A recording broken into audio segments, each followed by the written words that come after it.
Hi all. If you are a returning viewer, welcome back. If you are new, welcome.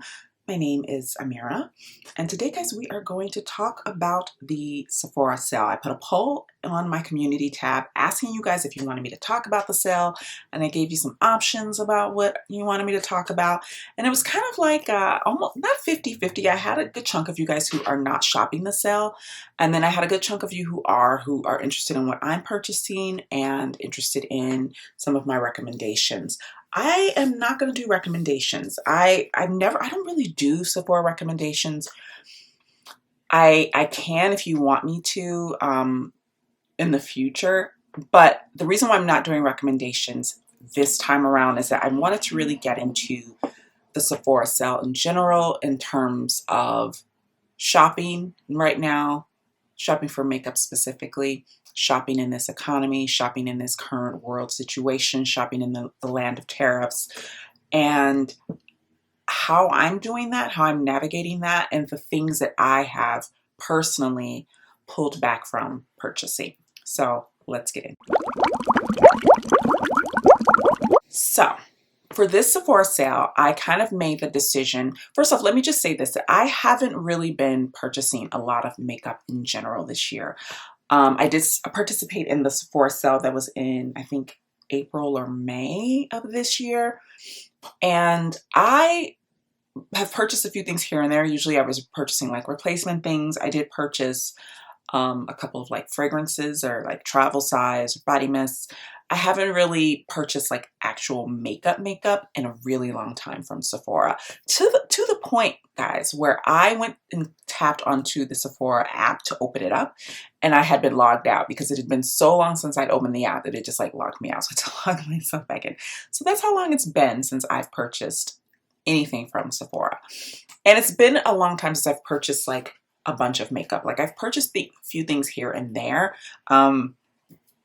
Last month, or I guess you would say, no, was that this month? I guess it would be the beginning of this month. I purchased a couple of things that I had my eye on that I'd spoken to you guys about in one of my new makeup releases. And that was like my first time purchasing makeup in a really good stretch. So this year, with the Sephora sale getting into the holiday season and getting closer to Black Friday, I'm still mulling over if I'm going to participate in Black Friday. I'm leaning towards not. So I don't think I'm going to be buying a whole lot of, if anything, during Black Friday or Cyber Monday. So this Sephora sale, I'm sort of looking at as a way, as an opportunity for me to stock up on things that I run out of or that I use on a regular basis. And I actually have run out of quite a few things that I purchase from Sephora regularly. And I decided to just hold off on repurchasing them until the sale. So I'm going to pull up the Sephora app and I'm going to tell you guys what I'm purchasing. And what I added to my cart, I will say I added a couple things that were things that I had thought about just in general over time. That was like, oh yeah, that's something that I should add to my cart because I need. So this is what the bulk of what my cart is looking like. It's a lot of hair care, skincare, general supplies, and a couple of fragrance things, a couple of like travel size fragrances. So starting off in the cart is my beloved Maison Wonder Crown Clarifying Scalp Treatment. I use this a couple of times a month before I wash my hair to help clarify and like remove any buildup on my scalp, any product. I love it. It gives that really lovely tingly sensation on the scalp, but it doesn't dry out my hair. I really enjoy using that. I then am adding in the mini because I've only tried it once, and it was when my hairstylist used it on me in her salon. So I haven't used it since then, but I think it will be good because I had a blowout recently, and my hair is incredibly curly, guys. I have very thick, coily hair. It's not thick in the sense that my strands are thick. My strands are actually quite fine, which makes my hair incredibly prone to frizz. And my hair does not hold straightness very well, even in a blowout, which with a blowout for natural hair, it's not necessarily going to get it 100% straight. It just kind of like lengthens it a bit and gives you like some volume. It doesn't really like straighten it. I don't have like straight to my face hair. It's just kind of straight, more straight than it typically is naturally when it grows out of my scalp. But my hair frizzes so quickly. Like I had my hair done and it's in a bun now because it's already started to frizz up, and I'm battling that. And that's something that's a losing battle for me, and I've come to terms with that, but I would like to at least have a tool that allowed me to stretch these kind of hairstyles out a little bit longer. So I'm picking up a mini size of the Amika Mini Frizz Me Not Hydrating Anti-Frizz Treatment. So it's an hydrating anti-frizz treatment, because a lot of anti-frizz treatments are incredibly drying on the hair because it's like sucking all that. I want something that can do that without drying my hair out. So I liked the way my hair felt when she used it on my hair. So I'm gonna get a mini of it and try it out on my own and see how I feel about it. I also threw in a new K18 mini leave-in molecular repair hair mask.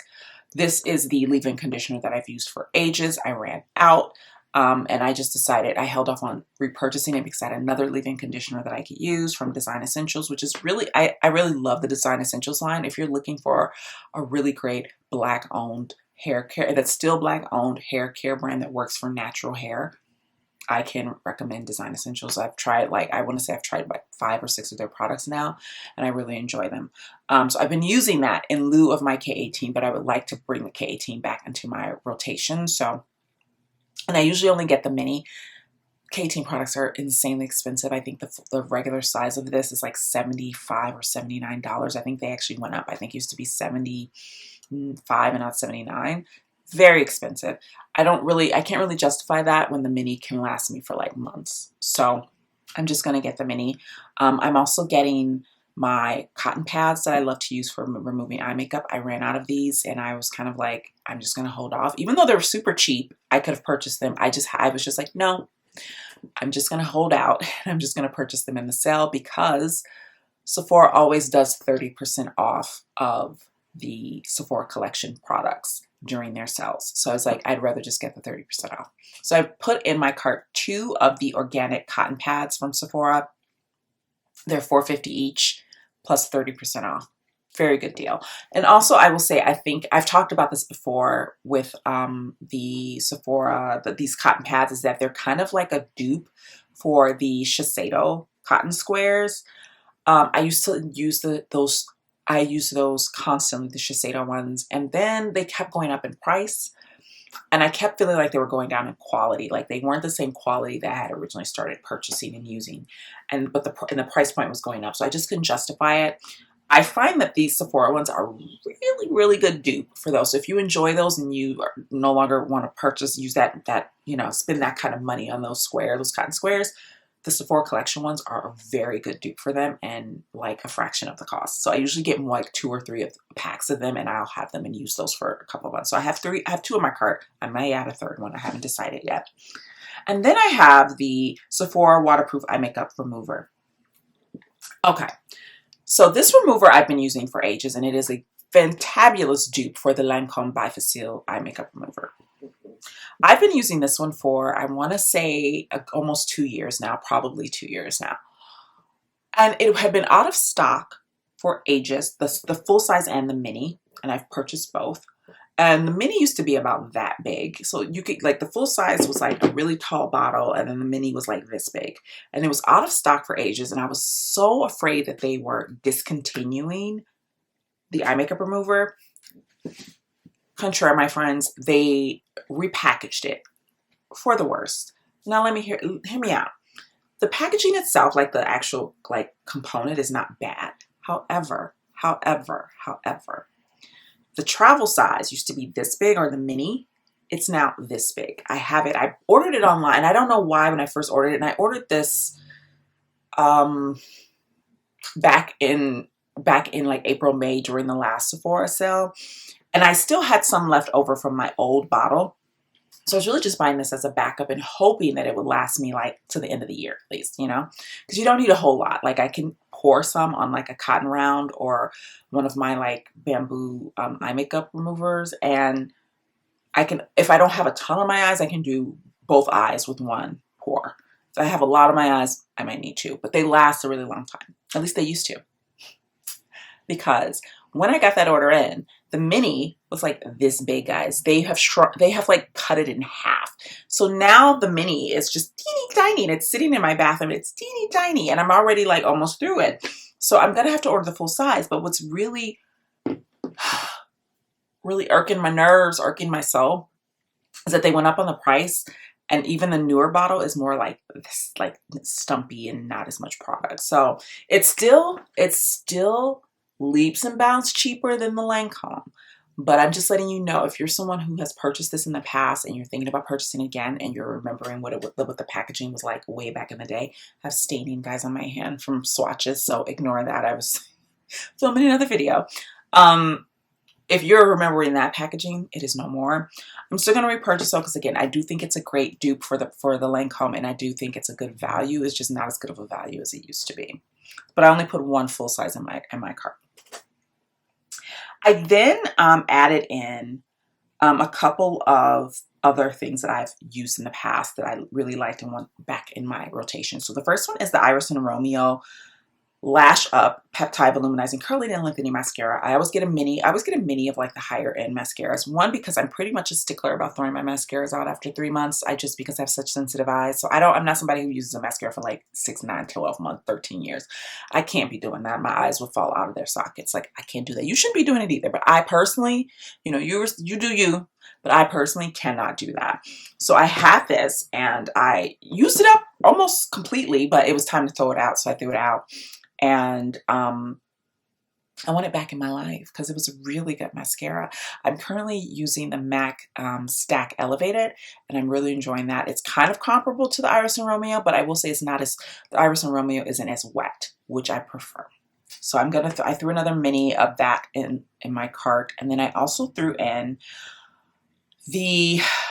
another Maison product, which is the 25 Miracle Milk Heat Protectant Leave-In Conditioner. And I got that for when I do want to blow out my hair myself, and I can just throw that in. I don't do that very often, but I would like something that I feel like would protect my hair well. So I'm going to try that because I do like the Maison Wondercraft. So that is like hair stuff, supply stuff. Let's get into skincare. So I have in my cart right now a mini of the Kiehl's Ultimate Strength Hand Salve, because that hand cream I have found to be the only hand cream that keeps my hands from getting insanely dry in the winter. I have tried so many hand creams, guys, and as soon as the temperature drops below 65, my hands get dry. And I've been struggling with it because my hands are really dry. I'm using hand lotion and nothing is like keeping my hands moisturized for a decent amount of time. So I am interested in getting that, having it. A mini lasts me the entire like winter season. Like the last one I had, I actually got as a gift and it lasted me the entire winter. So I think I'm like, let's throw that in and let's just use that for this winter and call it a day. I then also have 2 of the Rhode products. I've never tried Rhode, but I've heard such good things about it. And I wanted to try some of their, like the mini, the glazing milk. They have a mini of it. I want to try that. And then I also have in my cart the Barrier Restore Cream Comforting Daily Moisturizer. I'm interested in trying that. And I think in the winter, I love a good, like a slightly thicker. It doesn't seem like it's super like oily or too thick. So I like a really great, like, not occlusive, but like thick enough for my skin, because I have normal to oily skin that's like more like normal skin in the winter. So that is what I have in my cart for skincare. And then for fragrance, I have 3 minis in my cart, and I might take one out. I don't know. Actually, I have 4. I have 4 things in my cart. So I have the Ellis Brooklyn Queen's Caramel Eau de Parfum mini travel spray. I'm really interested in smelling that. Maybe I should smell it like this. You guys, I've talked about this before on my channel. You know I love to blind buy. I have a problem. It's where I get my thrills. I am not a thrill seeker. I am not a daredevil. I think I just get my thrills from buying fragrances sight unsmelled. Sniff unsmelled. I do. I don't know what it is. I get a cheap thrill from getting a fragrance and not knowing what the heck it's gonna smell like. Like I have an idea from the notes, but I have no idea if I'm gonna like it. But I know myself enough that I very rarely have had a blind purchase go horribly wrong. That's not to say I haven't had any misses, but I've had more hits than misses because I do understand my own like scent aesthetic. You understand? You know what I mean?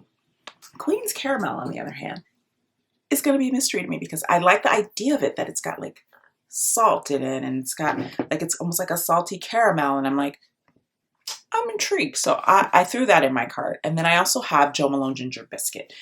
I have missed this every year it's come out, and they finally have come out with a travel size, but it is exclusive to Sephora. So if you want to try Ginger Biscuit and you don't want to spend, $100 some odd on the big bottle, they do have a travel size now, but you can only get it on the Sephora site. I don't even think you can get it in store. So I threw that in. I have Orange Bitters, which they always come out with like Orange Bitters and Ginger Biscuit every like holiday season. Orange Bitters is beautiful. Love it. I really want Ginger Biscuit. I've smelled it a little bit. I had like a tiny little like sample that someone sold on Poshmark or Mercari. I think it was Mercari. And I purchased it, and I think they kind of watered it down, They kind of like add a little water to it because it smelled like it, but it didn't smell like it. So I'm like, you know what? I'm glad they came out with travel size. I'm just going to buy the travel size. So that is in my cart. And then I have the Rare Beauty Rare Eau de Parfum set with the vanilla caramel set because I'm just intrigued. I want to see, and it comes with like a little mini and a little dabber, and I'm like, cool, let's try it. And then finally, I have a discovery set of the Glossier You perfumes. Now, this is the thing that I'm thinking I'm probably going to take out of my cart. Why, you ask? Well, you get 4 samples for $15, like the little sprays. I don't think that's a bad deal. However, there are 2 of these fragrances that I know I'm not interested in. So it is the Glossier You, the actual original fragrance, which I am a bit nose blind to, not gonna lie, guys. I don't know what that is. I have a pretty good sense of smell, but for some reason with Glossier You, it smells like nothing to me. Nothing. I smell nothing. Okay? Nothing. I've tried it in multiple settings. It's like water. It's like water. I don't know what it is about that fragrance that my nose just goes, cancel it out. It doesn't exist. And then it has Rev, which is the one that I love, and I still have a travel size of, and that I've been beating around the bush about buying a full size of, but I still have the travel, but I have a little bit left. And I was like, oh, it has that in it. But it also has Dew in it, which when I talked about fragrances before, I talked about how Dew just wasn't in my, like, I smelled it and I was like, and the reason for that is that I have fragrances in my collection that smell like Dew. Like, Dew is not a unique fragrance in my opinion. Like, I have a lot of, I would say if you smelled Malin & Goetz's Leather, Vetiver, and Bergamot, and you throw them all together, you got Dew. Or you can even just take Bergamot and Vetiver and you've got Dew. Like, it has that kind of vibe to it. And I own all 3 of those fragrances from Malin & Goetz. I was just organizing my fragrance tray over here, like one of my fragrance trays, because I have a lot of fragrance. I was reorganizing it, and I was looking at them, and I'm like, oh, I need to wear Bergamot and Leather more. Vetiver I'm almost out of, which I'm very sad about, but I probably will repurchase at some point. So I just don't need that one. And then Fleur I've never smelled, so I'm intrigued by that. So really, out of those 4, that only leaves 2 fragrances in that set that I'm interested in any capacity. So then I have to do the math. And $15 is not a lot of money, but it is a lot of money if half of the package is not something that you're not going to use. So now I'm like, should I spend more to get a travel size of Rev again, maybe a travel size of Fleur? But what if I don't like Fleur because it is a blind purchase? Do I really want a travel size of that? That's what I'm dealing with here. So I'm considering taking it out of my cart. We will see. All right, and then that's it, guys. That is what's in my cart. As you can see, there is not a single, with the exception of the Iris and Romeo mascara, there is no makeup in my cart. And there is makeup on my there's makeup on my favorites list in Sephora, like on the Sephora site and on the Sephora app. I have favorites. I have things that I want, that I'm interested in. Um, I have one of the Hung Bongo palettes in my cart. I have a couple of other things. I have a couple of things from Makeup Forever in my cart. These are sort of, and none of it is new. Not like, with the exception of the Hung Bongo palette, there's nothing in my favorites list that is like a new makeup product. Why? Well, I feel like I've foreshadowed this for a while about how I feel about the current state of makeup, mainstream makeup, but it's because nothing interests me, everything bores me. The Hung Bongo, honestly, I think with the Hung Bongo palette, and the one that is in on my favorites list is which one is it? It is the Wonderful Warm palette. So it's, if I can remember, I'll put a picture up of what that palette looks like. But it's the most basic one. It's not even one of the colorful ones. I'm not even that interested in the colorful ones. I think these are really pretty. The green I think is stunning, but it's there's shades of green. Like, green is my favorite color. I'm wearing green right now, but this is the type of green that I like to wear on my eyes. I don't like super bright primary green, like, like bright Christmas green. Like, it's not really my aesthetic for eyeshadow. I love those colors in clothing. Like, I have shades of green in my clothing that run the gamut, because again, green is my favorite color. But when it comes to eye makeup, I tend to prefer something that's a bit on the like swampy, murky, dusky, olivey, yellow undertone side. So that palette, in my opinion, is really pretty, but it's not something that I would get any use out of. Also, I'm gonna say it, and this may sound mean, and I hope it doesn't come off as mean, but when I saw the palettes, I was like, oh, that's really pretty.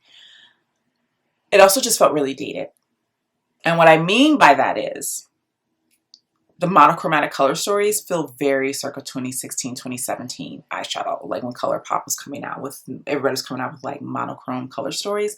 Now, having said that, we all know that 2016 makeup is trying to make a comeback. So I feel like it being released at this time makes sense. However, as someone who was in the makeup space, as far as my, I didn't have my YouTube channel at that time, but I was knees deep in YouTube beauty, and, and I was purchasing probably more makeup at that time than that was when I was spending an insane amount of money, like a lot of us were, on makeup, and I was buying everything that came out that caught my fancy. And so I lived through that, and I had all of that, and I've decluttered all of that, and I don't necessarily need to bring it back into my repertoire. The neutral tone I just think is really pretty, and I was interested in the colors, the formula, and trying it out, but it's not something that I'm that like I need to spend $50 on, And so, like I said, there's a couple of other things in my cart now that are hair care products, like some of the Pattern Beauty. I'm really interested in the Pattern Beauty hair steamer and the Pattern Beauty blow dryer. The steamer is out of stock on Sephora, and Ulta is the one that sells the hair dryer. So they went to different, sellers. They didn't go like, you can't get both at Ulta or Sephora. You have to use like one or the other. So if I do purchase one of those, it would probably be the hair dryer, and that would be from Ulta. She also has like a detangling brush that I'm interested in trying. So there are things like that I might throw in my cart. The detangling brush or something, but again, no makeup, guys, no real makeup, and I'm perfectly happy with that. I've been really, with the exception of new things that I get in PR, which I'm always thankful for, but I've never been one of those creators that gets a ton of PR. I'm a very small channel, so I get PR, but it is, few and far between, and so the majority of the makeup that I wear and that I try on this channel, I purchase myself. And I've taken a step back from making makeup purchases, because that's not where I want the bulk of my money to go right now. I'm a real person. YouTube is not my full-time career. There are a lot of full-time YouTubers on this platform, but the the majority of us are not full-time YouTubers. We have jobs and bills and things that we pay for, we take care of outside of YouTube. YouTube is some people are not monetized at all. I am very blessed to be monetized, but I don't make a lot of money from this channel. So I can't justify spending a ton of money just for this channel. But also, I, in my own life, I want my channel to reflect me as a person and me in my own journey. And I want to sort of give you guys my opinions and reflect that back to you, because I don't feel like how I'm living my life or what decisions I'm making are all that unique or to other people's experience. And I think that bears itself out when we look at makeup as a market and how the decline in beauty purchases. I think overall, I think a lot of us are taking stock of what we're doing with our money, what we're spending on, our own our relationship to consumerism, our relationship to our own money, and our relationship to our own debt, and wanting to reevaluate and take a step back. I have been feeling that way for a very long time. And I will say this, I'm not someone who's like anti-consumer, because I like shopping. I've always loved shopping. I get the dopamine rush just like everyone else. And I have my own like struggles with what I spend too much money on that I'm dealing with and sort of reckoning with and figuring out on my own. But I know that I'm not unique in that way. And so for me, what I'm willing to spend my money on now is different from probably what it was even a year ago. I still purchase beauty products. I love fragrance, as you can see. I still love purchasing fragrance, but even that, I did a whole like overhaul of my fragrances, and I like cleaned off my perfume tray, and I looked at how much I have and like how many samples I have, and I was like, I could really work through, like, I don't really need to purchase a full size of anything for a very long time. I'm fine with buying travel size because I feel like that's a way for me to like live with a fragrance and understand if it's something that I want to spend my money on. And honestly, guys, the majority of the fragrances that I purchase travel size of, I never purchase a full size of. Some of them I never repurchased at all, and I'm like, that lived in my collection and it had its moment and that was fun to use, and now I'm cool. I can move on from it. I'm over it. Others, I just keep purchasing travel sizes because I don't think it's worth buying a full size, because a travel size for me lasts a really long time because I own a lot of fragrance.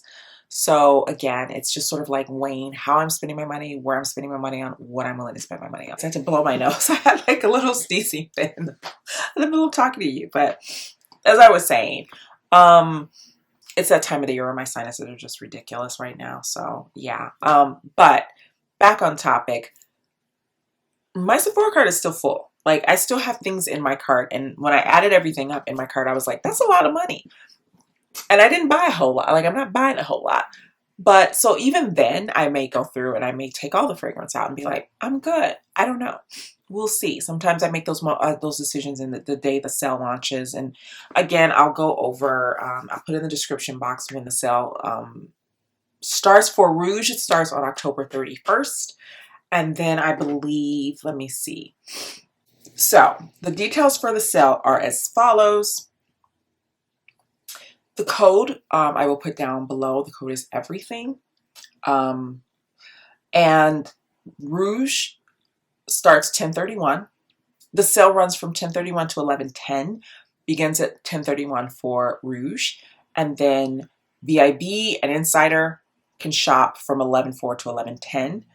Sephora collection is on sale 30% off from 10/31 to 11/10. You do not need I don't think you even need to be an insider for that. I think if you have the code and you're online, or you give it in store or you post it on the app, you can get 30% off all Sephora throughout the entirety of the sale, and you can be Rouge, VIB, or Insider for that.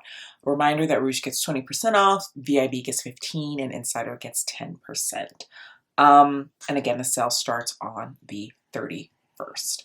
So that's all the fun info. That's all of the things that are in my cart. Let me know in the comments down below, guys, what is your relationship with the Sephora sale now? Mine has been evolving, as you can see, and I did consider skipping the sale entirely, and the only reason I'm not is that I do have things that I need to like re-up on, so I'm like, well, I might as well get it with a discount.